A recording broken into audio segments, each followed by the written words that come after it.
Bàខ្ញុំបាទសូមលំអរកាយក៏ដូចជាគោរពនឹងជំរាបសួរទៅកាន់ពុកម៉ែបងប្អូនទាំងគ្នាដែលចូលមកកាន់ការអោយនៅតម្រុយបាទវៀតណាមប្រចាំថ្ងៃគឺសម្រាប់ថ្ងៃទី1បាទខែ6ឆ្នាំ2026មុនឈានដល់តម្រុយថ្ងៃថ្មីយើងទៀងទាត់តម្រុយការពីម្សិលមិញសិនបាទអត់មានអូសរ៉ូក៏ដូចជាអូហុកបាទអូសរ៉ូអូហុកសម្រាប់ម៉ោង4កន្លះបាទយើងឃើញថាយើងអត់បានចូលទេបាទអូសរ៉ូអូហុកបាទហើយក្របធំអត់មានឲ្យ5កែខុតនិង608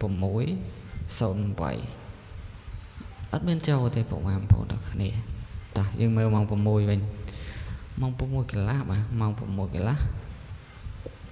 បាទម៉ោង6កន្លះអូស្ត្រូអូហុកបាទអូស្ត្រូអូហុកដោយអត់មានចូលទេបាទអូស្ត្រូក៏អត់អូហុកក៏អត់បាទហើយ590 608អត់មានចូលទេបាទបងប្អូនអូខេសាមិញស៊ីស្អាតតោះ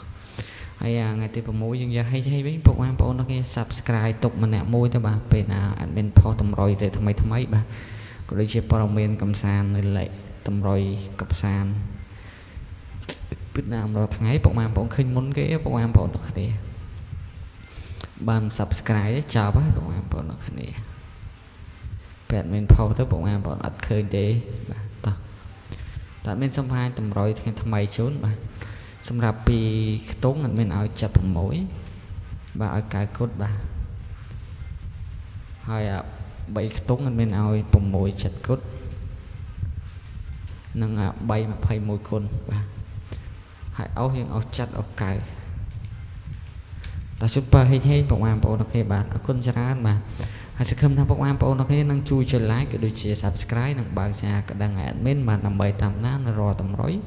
ក៏ដូចជាព័ត៌មានអាប់ដេតថ្មីបាទស្ដីអំពីព័ត៌មានឲ្យតម្រុយបាទវៀតណាមប្រចាំថ្ងៃបាទចុច Subscribe ម្នាក់មួយទៅបាទចាំដល់ពេលណាទៀតបាទចុចម្នាក់មួយទៅបាទអរគុណច្រើនបាទហេងបាទបងប្អូនអូខេបាទហេង Subscribe ម្នាក់មួយអរគុណបាយបាយ